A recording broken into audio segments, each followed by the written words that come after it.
Welcome to techie Vicky. இந்த டுட்டோரியலில் நம்ம C கற்றுக்க போகிறோம். சி எதுக்கு ஃபேமஸ்னால் அதோட பெர்ஃபார்மன்ஸ்க்கு. ஸோ சி எல்லோரும் டாப்பிக்காக படிப்பாங்க. நம்ம இந்த டுட்டோரியலில் என்ன அப்ரோச் எடுக்க போகிறோம்னா, ப்ராப்ளம்ஸ் கொடுத்துட்டு அதை சால்வ் பண்ணுறதுக்கான எக்ஸாம்பிள்ஸாக கொடுக்க போகிறோம்.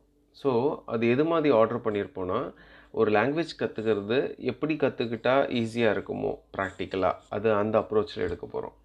ஸோ இப்போது நம்ம பேசிக்காக ஃபஸ்ட்டு விஷயம் என்ன பார்க்க போகிறோம் இந்த ஃபஸ்ட் வீடியோவில் அப்படின்னா, ஒரு சி கோட் எப்படி இருக்கும், அதோட ஸ்ட்ரக்சர் எப்படி இருக்கும்னு பார்ப்போம்.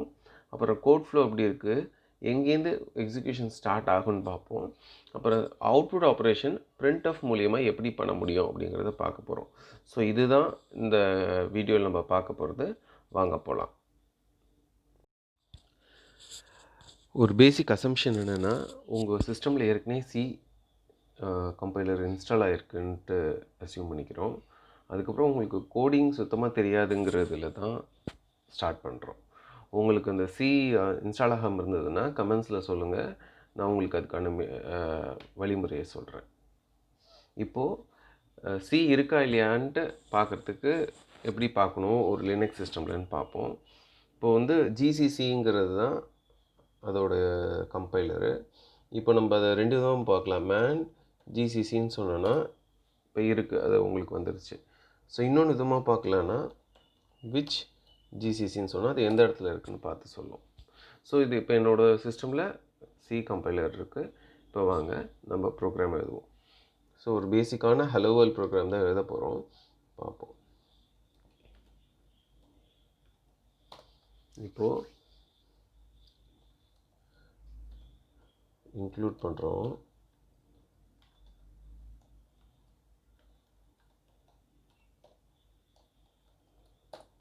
ஸோ இப்போ இது எக்ஸ்பிளைன் பண்ணும்போது உங்களுக்கு தெளிவாக என்னென்னு சொல்கிறேன். இப்போதைக்கு இது எழுதிட்டு உங்களுக்கு ரன் பண்ணி அவுட்புட் காட்டிடுறேன்.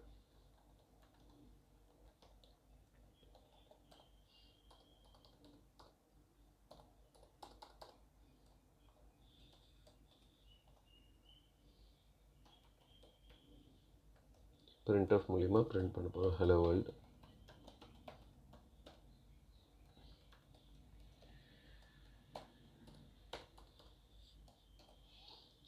ஸோ இப்போ இதில் என்ன இருக்குது அப்படின்னு பார்த்தீங்கன்னா, stdio.h அதாவது ஹெடர் ஃபைல்ஸ் இன்க்ளூட் பண்ணுவோம். இப்போது இன்புட் ஆப்ரேஷன் அவுட்புட் ஆப்ரேஷன்லாம் பண்ணுறதுக்கு ஸ்டாண்டர்ட் ஐஓங்கிற இந்த ஹெடர் மூலியமாக தான் நம்மளால் பண்ண முடியும். இந்த ஃபஸ்ட் லைன் நம்ம கொடுக்காமல் இருந்தோம்னா இந்த printf ஸ்டேட்மெண்ட் ஒர்க் ஆகாது. ஸோ அதுக்காக தான் பண்ணுறோம். இப்போ ரன் பண்ணி பார்ப்போம்.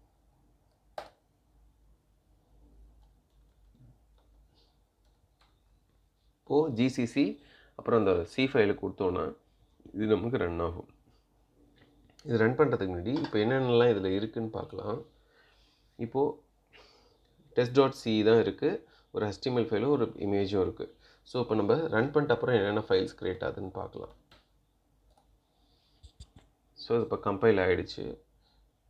இப்போ நான் ரன் பண்ணேன்னா இந்த a.outன்னு ஒரு எக்ஸிக்யூட்டிபிள் க்ரியேட் ஆகிருக்கு. ஸோ அது க்ரீன் கலரில் இருக்குல்ல, ஸோ அப்படி தான் இருக்கும். இப்போ நம்ம ரன் பண்ணி பார்த்தோன்னா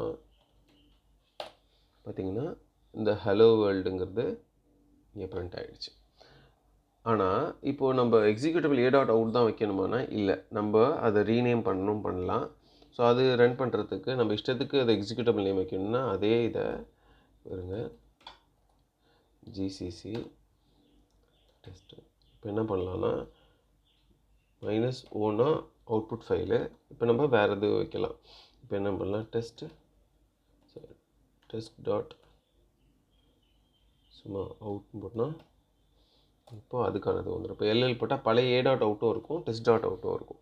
பார்த்திங்கன்னா ரெண்டுக்கும் சைஸ் கூட சேமாக இருக்குது பார்த்தீங்களா, இதுக்கும் சரி இதுக்கும். ஸோ பேசிக்கலாக ரெண்டும் ஈக்குவலண்ட்டு தான். ஏன்னா இப்போ பார்த்தீங்கன்னா டிஃப்னு ஒரு கமெண்ட் இருக்குது, அது மூலிமா இப்போ நான் a.outடையும் test.outடையும் கொடுத்தேன்னா ஒரு அவுட்புட்டும் வராது. ஏதாவது அவுட்புட் வந்துச்சுன்னா ரெண்டும் வேறு ஃபைல் கண்டென்ட்ஸ் வேறுன்னு அர்த்தம். இப்போது ரெண்டும் ஒன்றா இருக்கனால எந்த அவுட்புட்டும் வரல. ஸோ இப்போ இதுக்கும் நம்ம எக்ஸிக்யூட் பண்ணுறதுக்கு டாட்னு வச்சு ஸ்லாஷ் வச்சு டெஸ்ட்டுன்னு கொடுத்தீங்கன்னா, ஏன்னா அந்த இருக்கிற லொக்கேஷன்லேயே இருக்குது, அதனால் டாட்னு வைக்கணும். வச்சு ரன் பண்ணிங்கன்னா உங்களுக்கு ரன் ஆகிடுச்சு. ஸோ இது ஹலோ வேர்ல்டான ஒரு சின்ன எக்ஸாம்பிள். ஸோ இது வந்து ஆரம்ப டுட்டோரியல்னால இது இது இப்போதைக்கு போதும். போக இன்னும் காம்ப்ளிகேட்டடான ப்ராப்ளம்ஸ் பார்ப்போம். இப்போதைக்கு திருப்பி ஒரு வாட்டி என்ன எழுதியிருக்கோம் அப்படிங்கிறத பார்க்கலாம். இப்போ இது என்ன பண்ணுதுன்னு பார்த்தீங்கன்னா, இந்த இன்க்ளூட் வந்து ஹெடர் ஃபைல்ஸ் இன்க்ளூட் பண்ணுறதுக்காக யூஸ் பண்ணுறோம். இந்த stdio.hக்குள்ளே இருக்கிற எல்லா ஃபங்க்ஷனாலிட்டிஸும் இப்போ இந்த test.cங்கிற ஃபைலுக்குள்ளே ஆக்சஸபிள் ஆகிடும். ஸோ அதுக்குள்ளே அந்த printf இருக்கிறனால தான் நம்மளால் யூஸ் பண்ண முடியுது ஃபிஃப்த் லைனில்.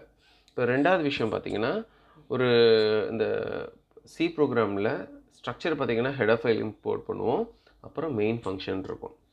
ஃபங்க்ஷன்னா இதுதான், அந்த மெயின் ஃபங்க்ஷன் தான் starting point of the code. இப்போ நீங்கள் ரன் பண்ணுறீங்கன்னா எக்ஸிக்யூஷன் எங்கேருந்து ஸ்டார்ட் ஆகும்னா ஃபிஃப்த் லைன்லேருந்து ஸ்டார்ட் ஆகும். ஏன்னா ஃபிஃப்த் லைன் தான் அந்த மெயின் ஃபங்க்ஷனோட ஃபஸ்ட்டு ஸ்டேட்மெண்ட். ஸோ இது தெரிஞ்சுக்கிட்டால் போதும். ஒரு சின்ன கோடு தான் இது, பேசிக்கான விஷயம் தெரிஞ்சிருக்கணும். ஸோ இது போதும்னு நினைக்கிறேன். இதில் இன்னும் எதாவது டவுட் இருக்குது, எதாவது நான் எக்ஸ்பிளைன் பண்ண மிஸ் பண்ணியிருந்தேன்னா நீங்கள் கமெண்ட் செக்ஷனில் சொல்லுங்கள், நான் கண்டிப்பாக அதை ஆட் பண்ணுறேன். தேங்க்யூ.